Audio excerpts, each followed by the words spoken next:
C'est une réforme attendue depuis des années au Québec, particulièrement depuis l'affaire Éric contre Lola, qui opposait un milliardaire face à son ex-conjointe et ses enfants. C'était une union de fait. Et le gouvernement, aujourd'hui, décide d'encadrer les droits et les obligations des conjoints de fait lorsqu'ils ont des enfants. Alors, l'objectif est d'assurer un partage équitable des biens en cas de séparation, sans pour autant imposer les règles du mariage. Il subsiste de grandes différences, comme va le montrer ce tableau. Alors, le projet de loi 56 vient créer un nouveau régime d'union parentale qui inclut le partage de la maison familiale, des meubles de la maison, des voitures, en excluant les REER et les fonds de pension. Au moment de la séparation, un conjoint pourra également demander une compensation financière, une sorte de mesure compensatoire. Par exemple, si le ou la conjointe a mis sa carrière de côté pendant que l'autre s'enrichissait en travaillant. Le régime qui entrera en vigueur après le 30 juin 2025 est optionnel. Donc, les conjoints auront le choix de s'en retirer, notamment en allant chez le notaire. Le ministre de la Justice vient donc dépoussiérer le droit familial au Québec. Mais est-ce qu'il va assez loin? Je lui ai parlé un peu plus tôt. Monsieur le ministre, bonsoir et bienvenue à 24/60. Bonsoir, Mme Dussault. Une chose sur laquelle on va très certainement s'entendre, c'est que ça fait tellement longtemps que cette réforme-là est attendue. Vous le faites aujourd'hui, une réforme au nom du droit des enfants d'être protégés dans une union parentale. Quels sont les nouveaux droits pour les enfants? Bien, en fait, vous avez bien raison. La réforme du droit de la famille, on le fait dans l'intérêt supérieur des enfants. Et ce qui a guidé notre gouvernement dans le cadre du projet de loi 2, du projet de loi 12 également, les deux premières phases du droit de la famille, c'était justement l'intérêt des enfants. Alors, ce qu'on crée avec le nouveau projet de loi, c'est le patrimoine d'union parentale pour faire en sorte que les enfants puissent être mieux protégés. Donc, ce qui va être inclus là-dedans, c'est la maison, la résidence familiale, les autos qui servent à l'usage de la famille, ainsi que les meubles meublant la résidence familiale, pour faire en sorte d'assurer un filet de sécurité aux enfants ainsi qu'aux conjoints vulnérables en cas de séparation, en plus de faire en sorte que la résidence familiale soit protégée et qu'elle puisse être attribuée aux parents qui ont la garde des enfants lors d'une séparation d'une façon temporaire, mais pour éviter de déraciner les enfants qui, du jour au lendemain, ne pourra plus être mis à l'extérieur de la maison. C'est important d'assurer une stabilité aux enfants parce que c'est très chargé émotivement, une séparation. Donc, ce patrimoine, cependant, il est créé du fait de la loi, mais on peut en sortir, contrairement aux gens mariés qui ne peuvent pas en sortir. Le fait d'en sortir, est-ce que ça ne maintient pas une certaine inégalité entre celui dans le couple qui est le plus fort, le plus riche et qui veut surtout pas avoir l'impression d'être marié obligatoirement? Bien, ce qui est important de dire là, et de clarifier, c'est que le patrimoine d'union parentale, le régime va se créer à la naissance de l'enfant suite à l'adoption de la loi. Donc, tous les gens qui ont déjà des enfants ne sont pas régis par le nouveau régime. Leur situation ne change pas, à moins qu'ils décident volontairement de s'y assujettir.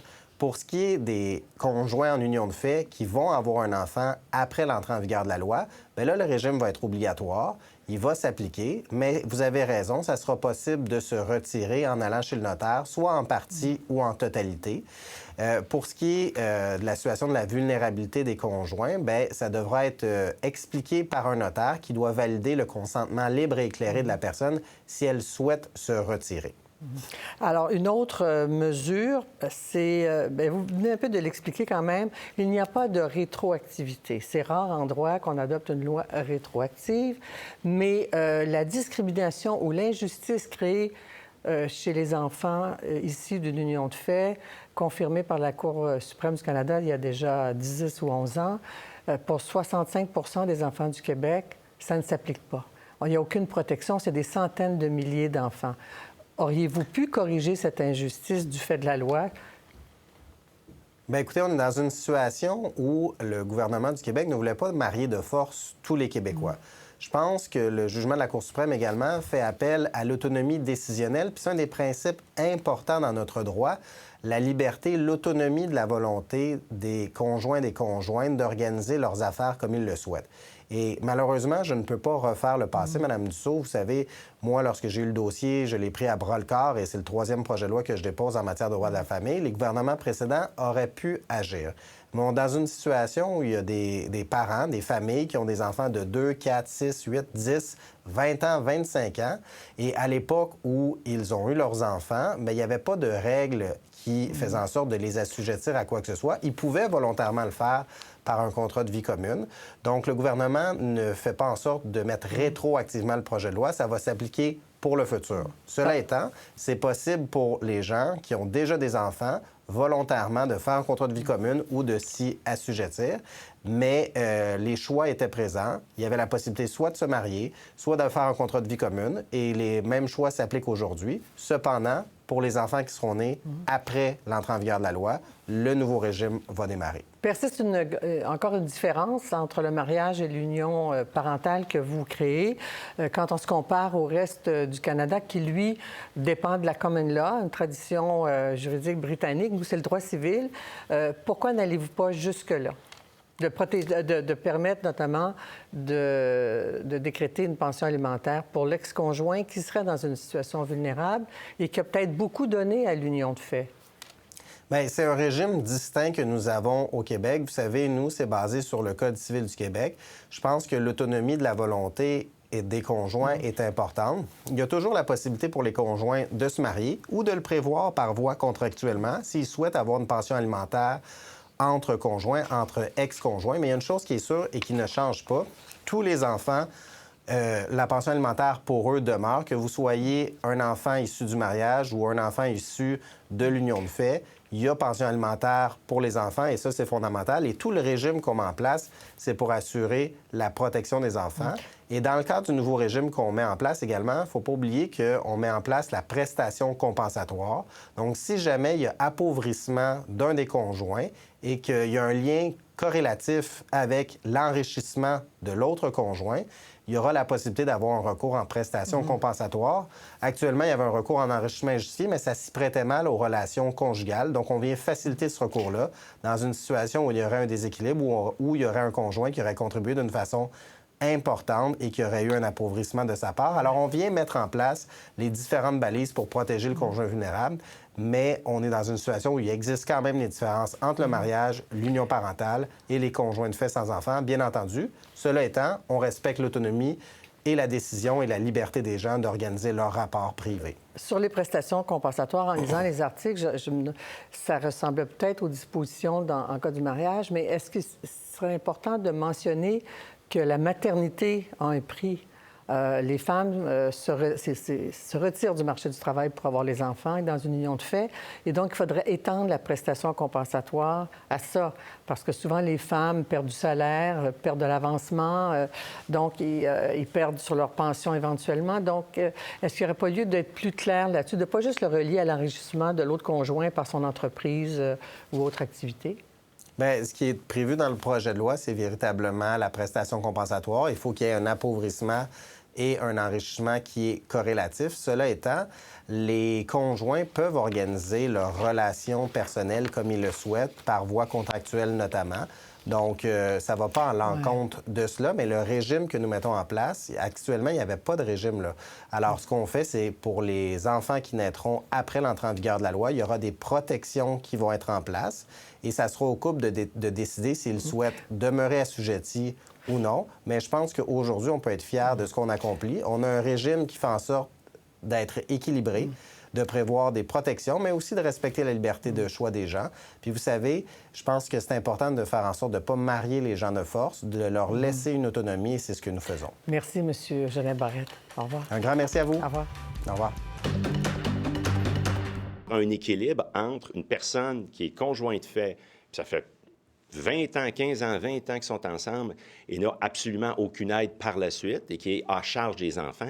C'est un rééquilibrage à faire. Parce que c'est une question d'assurer la sécurité économique des femmes, plus particulièrement. Donc, on a hâte de voir le contenu. Là. Moi, je ne me prononce pas sur le contenu, mais cette réforme, elle était très attendue. Que sur le principe, on pense que c'est important de revoir les règles du droit de la famille en ce qui concerne les conjoints de fait. Donc, une réforme du droit de la famille déposée aujourd'hui par le ministre que vous avez entendu sans doute avant la pause, le projet de loi 56, qui devrait être adopté dans les prochains mois parce qu'il y a une date de mise en vigueur pour une disposition très importante, le 29 juin 2025. Mais vous savez, le droit, Il y en a qui pensent que c'est blanc, il y en a qui pensent que c'est noir, mais généralement, c'est plutôt gris.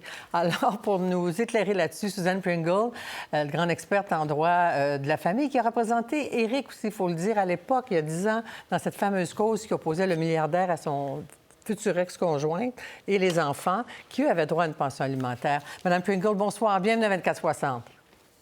Bonsoir, Madame Dussault. Alors, commençons sur les principes évoqués par le ministre, la nécessité de faire cette réforme pour protéger les enfants. C'est le biais d'entrée, dans le fond, dans la réforme.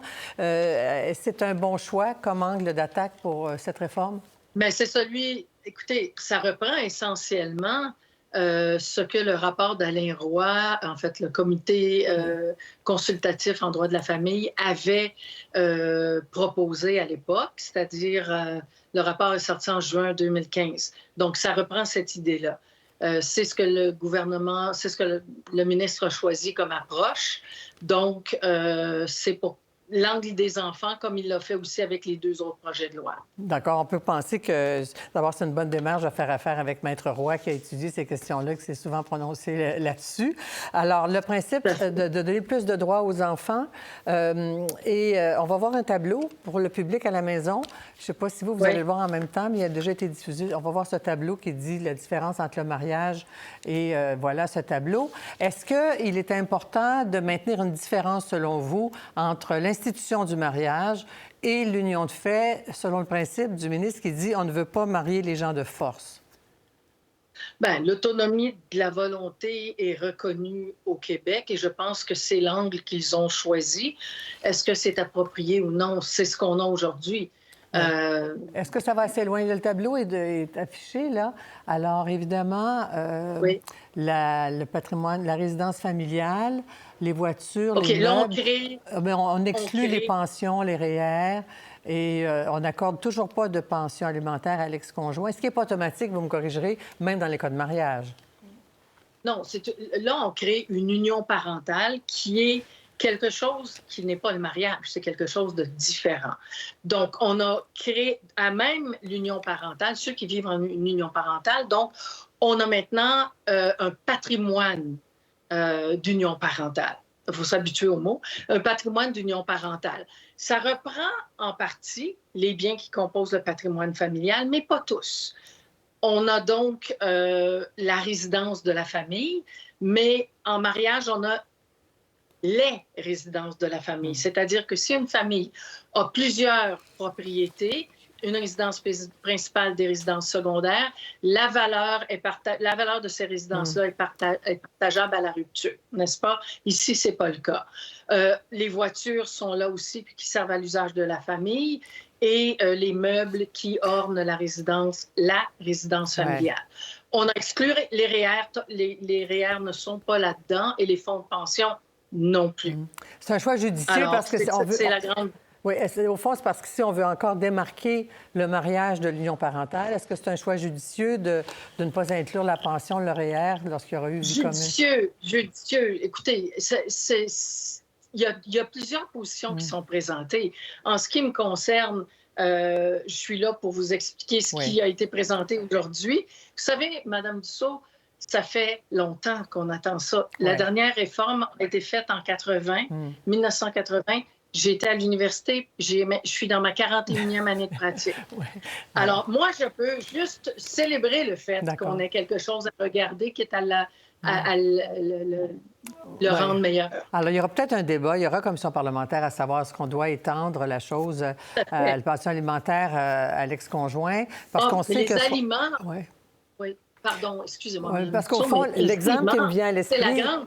Oui, parce que la question qui me vient à l'esprit, je ne sais pas si on peut s'inspirer d'Éric et Lola, qui, lui, était très, très, très riche, mais si, mettons, un conjoint très, très, très riche, il laisse la résidence familiale, mais après coup, il faut que la femme ait les moyens, ou le conjoint qui reste ait les moyens de tout entretenir ça. Mettons la maison qui a coûté cher, parce que, vous comprenez, s'il a acheté une maison de millionnaire puis que la femme n'est pas millionnaire, comment va-t-elle entretenir la maison? C'est des questions qui se posent. C'est certain. Il y a l'attribution de... Il y a maintenant possibilité, par contre, de se voir attribuer l'usage de la résidence de la famille. Oui. Bon, c'est sûr qu'avec une pension alimentaire c'est plus facile que sans pension alimentaire. On est la seule province au Canada qui ne prévoit pas de pension alimentaire entre conjoints de fait qui ont des enfants, même qui ont... j'oublie ceux qui n'en ont pas, là, mais entre conjoints qui ont des enfants, toutes les provinces en prévoient aussi. Et bon... Alors, je vais aussi vous faire parler de la violence judiciaire, des mots qu'il faut assimiler maintenant, reconnaître. Vous êtes dans la pratique, sans doute une pratique parfois très corsée. Si vous avez vécu, Éric et Lola, c'est corsé. Alors, ça commence quand, ça finit quand? C'est rien à comparer de la violence judiciaire. Non. Ce n'est rien à comparer de la violence judiciaire. C'est quoi? La violence judiciaire existe depuis longtemps, Madame Dussault. C'est quelque chose... Quand il y a eu violence verbale, physique, psychologique, il y a un prolongement qui est celui de la violence judiciaire. C'était fondamental qu'on intervienne là-dessus. Bon. Ça se manifeste comment? Ça se manifeste des requêtes multipliées, des interrogations? Des demandes de sauvegarde sans arrêt, de faire perdurer les différentes auditions, des demandes... difficiles, souvent exagérées, présentées avec, je vais dire, vigueur. Et ça se fait dans tous les milieux. Dans les milieux des gens qui ont beaucoup d'argent et dans les autres milieux aussi. Et c'est la pire chose à vivre après une séparation.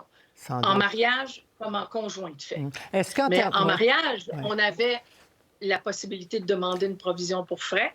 Mais là, on a maintenant une possibilité de réclamer des dommages et intérêts et le tribunal peut intervenir. Malgré cette réforme-là, aujourd'hui, en terminant, il y a en quelques secondes, au fond, parce qu'il y a, pardonnez-moi l'expression française, anglaise, opting in, opting out du fameux patrimoine.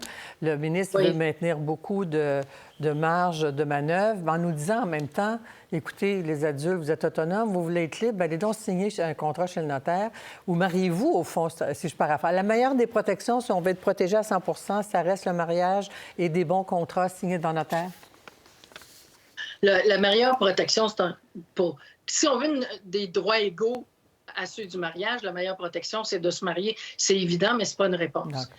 Par contre, de se retirer, je ne suis pas contre l'idée si c'est extrêmement bien encadré et si on a la preuve d'un avis juridique indépendant pour les deux conjoints. Moi, je pense que ce serait quelque chose d'important. Très bien. Merci beaucoup, Mme Pringle. Sans doute que la pratique aussi, à partir de juin 2025, devra apprivoiser ce nouveau droit. Merci beaucoup. Merci, Mme Dussault. Bonne soirée. Merci. On induit encore une différence entre les personnes qui ne sont pas mariées et qui n'ont pas d'enfants avec les personnes qui ne sont pas mariées et qui ont des enfants. Il devrait y avoir certaines dispositions un petit peu à l'exemple du reste du Canada sur le fait que les conjointes de fait qui n'ont pas d'enfants ont quand même plus de droits que ce qu'elles ont actuellement. J'accueille maintenant Mme Suzanne Lévesque, ex-directrice Sylvie Lévesque, ex-directrice de la Fédération des associations de familles monoparentales et recomposées du Québec. Madame Lévesque, bonsoir. Bonsoir. Écoutez, on s'est parlé de toutes ces questions-là, là, même à l'époque d'Éric et Lola. Parce que, disiez-vous, à l'époque, c'est pas parce que ça oppose un milliardaire à une femme en union de fait des enfants que ça ne nous touche pas, nous, les femmes monoparentales. Quelles étaient vos revendications et qu'est-ce que vous retrouvez aujourd'hui dans cette réforme que vous accueillez? Bien, en fait, nous, c'était plus le principe, parce que peu importe les millions, parce qu'on a effectivement beaucoup reproché à la Fédération d'aller jusqu'en Cour suprême avec ce cas-là, parce que c'était pas représentatif des familles du Québec. Mais en même temps, nous, c'était plus un principe, dans le sens que ça soit 50 millions ou 5 000. Le principe étant que pourquoi, quand on vit avec quelqu'un depuis plusieurs années, quand on est conjoint de fait, c'est différent avec des enfants que c'est différent que quand on se marie. Donc, nous, notre prétention était de dire au départ, pourquoi on n'a pas les mêmes protections c'est-à-dire le patrimoine familial, la même chose que le mariage. Donc, il me semble que ça aurait été plus simple d'introduire, si c'est bon pour Minou, c'est bon pour Pitou, donc d'introduire à l'intérieur du Code les mêmes protections pour les conjoints ou les conjointes de fait. Là. Parce qu'à ce moment-là, le gouvernement s'est dit peut-être on veut préserver une institution qui est le mariage, soit à travers les religions, même si... oui, mais en même temps, il y a plusieurs facteurs ou raisons pourquoi aussi on est peut-être encore sur le joug de l'Église et tout ça. C'est peut-être pour ça que les gens ne veulent pas se marier, mais en même temps, est-ce que c'est toujours un choix qu'on fait? Parce qu'effectivement, avec le projet de loi aujourd'hui, mais en même temps, on salue le ministre parce que, effectivement, comme beaucoup de personnes l'ont dit, nous, ça fait depuis 2007 qu'on est dans ce dossier-là. On a fait toute la démarche, Cour supérieure, Cour d'appel, Cour suprême et tout ça là-dessus, et de sensibiliser la population là-dessus. Je pense qu'il y a eu une grande évolution quand même au Québec là-dessus au niveau du consensus. Et je pense qu'on salue le fait de déposer, de mettre au jeu finalement un projet de loi. Donc, déjà au départ, je pense que c'est important. Maintenant, on est dans le sens d'éventuellement, il va y avoir quelque chose qui va être adopté. Donc, on pourra le bonifier au moins. Je posais la question à Mme Pringle, à savoir le biais des enfants est important. C'est vrai qu'au Canada anglais, il n'y a pas cette différence-là. Les unions de fait, les unions libres ont des droits plus importants qu'on aura au Québec, même après la réforme.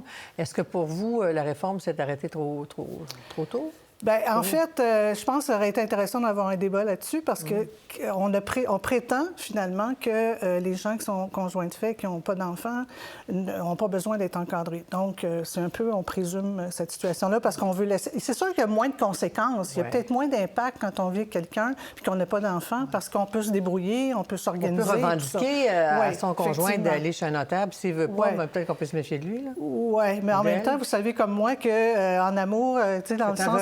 Quand on va acheter une maison, on va aller chez le notaire pour le testament, mais est-ce qu'on va faire un contrat de vie commune? Ce que ma collègue à recherche disait qu'on est rendu à 5 seulement des gens qui vont faire des contrats de vie commune. Donc, est-ce que les gens vont aller chez le notaire? Donc, on sait qu'il y a des coûts attachés à ça. Ils vont en avoir un avec le patrimoine en ce moment, avec l'effet de la loi. Ils vont en avoir un minimum, en tout cas. Oui. Est-ce que ça va être payé? Est-ce que ça va être remboursé? Est-ce que, bon... Et aussi, on aurait souhaité peut-être que les gens, aujourd'hui, les 42 ou les 65 des enfants qui sont nés hors mariage, bien, c'est vrai que ça fait longtemps, le ministre le dit, que ça fait 15 ans, puis il ne peut pas refaire l'histoire. Donc, ça aurait été quand même intéressant de... Ça veut dire que les gens d'aujourd'hui, les conjoints de fait, avec les enfants, n'ont rien. C'est sûr qu'ils vont pouvoir, éventuellement, comme il dit, rentrer dans le système, mais s'ils ne le font pas déjà, est-ce qu'ils vont le faire? Oui. S'ils n'ont pas déjà un contrat notarié, un contrat de commune, est-ce qu'ils vont le faire? Mais je pense que ça va prendre de la part du gouvernement ou du ministère une grande campagne de sensibilisation et d'information parce que vous savez comme moi, que vous l'avez dit tantôt, le droit, c'est très compliqué, c'est très complexe, tout le monde ne comprend pas ces choses-là. Donc, je pense que ça va demander une campagne de sensibilisation. Ce que vous venez de soulever, au fond, c'est que dès l'entrée en vigueur de la loi, cette loi n'est pas rétroactive. Elle ne commence, la loi le dit, que pour un enfant né après le 29 juin, donc le 30 juin. Puis la question, par exemple, complexe, si le couple a déjà 2 enfants, sont en union libre, il y a l'enfant qui est né le 30 juin, tout d'un coup, lui, il peut être sous un nouveau régime. Principe, ça va être à clarifier tout ça. Bien, j'imagine en principe, parce que ce que j'ai compris, parce que je ne suis pas juriste non plus, mais ce que j'ai compris du ministre aujourd'hui, il disait, au moment où il y a l'enfant, à partir de 2025, juin 2025, en principe, oui. Mais là, ça va créer toutes sortes de situations à l'intérieur du couple, évidemment. Là. Donc, je pense que c'est pour ça que je dis que ça va demander une campagne, parce que là, dans le Code civil, on va avoir le mariage, l'union parentale, l'union civile, les gens s'en prévalent très peu d'ailleurs. Donc, bref, c'est très complexe. Donc, je pense que ça va demander beaucoup de sensibilisation là-dessus. Et les raisons pour lesquelles on aurait dû, selon vous, permettre l'ouverture d'octroyer des pensions alimentaires à l'ex-conjoint? Bien, je pense que ce que nous, on avait... Sans enfants, là, évidemment, parce que ça touche... Bien, c'est parce que même si tu as vécu avec quelqu'un pendant plusieurs années, 20-25 ans, il ne faut pas présumer d'avance que tout le monde est égaux dans les couples. Et c'est sûr que les femmes, de plus en plus, sont sur le marché du travail, il y en a de plus en plus de régimes de retraite, etc. Sauf que l'égalité n'est pas complètement atteinte. Donc, ce qui fait quand il y a une séparation, bien évidemment, il y a toujours un déséquilibre. Donc, pourquoi... C'est sûr que les enfants, il y a plus de conséquences, mais quand on vieillit, ça se peut aussi qu'un des deux, ça ne veut pas dire que ça va être juste la femme, mais un des deux personnes peut aussi avoir un déséquilibre. Donc, en tout cas, à notre point de vue, pourquoi ne pas aussi avoir eu cette Puis possibilité-là? en plus, une séparation qui survient au moment où la personne va retirer ses REER, vivant en couple, puis l'autre déménage, là, elle ne profite plus des retombées des REER ou de la pension. Là, Exactement. À cet âge-là, c'est des questions qui vont peut-être être abordées en commission parlementaire. En tout cas, je pense qu'il y a quand même un consensus sur le bien, sur cette avancée. Je pense qu'il faut le dire, mais évidemment, c'est toujours perfectible et on souhaite que le ministre soit ouvert à entendre aussi nos amendements dans ce sens-là. Très bien. Merci, Mme Lévesque. Merci beaucoup. Merci. Pour voir nos émissions en entier, rendez-vous sur la chaîne Ici RDI.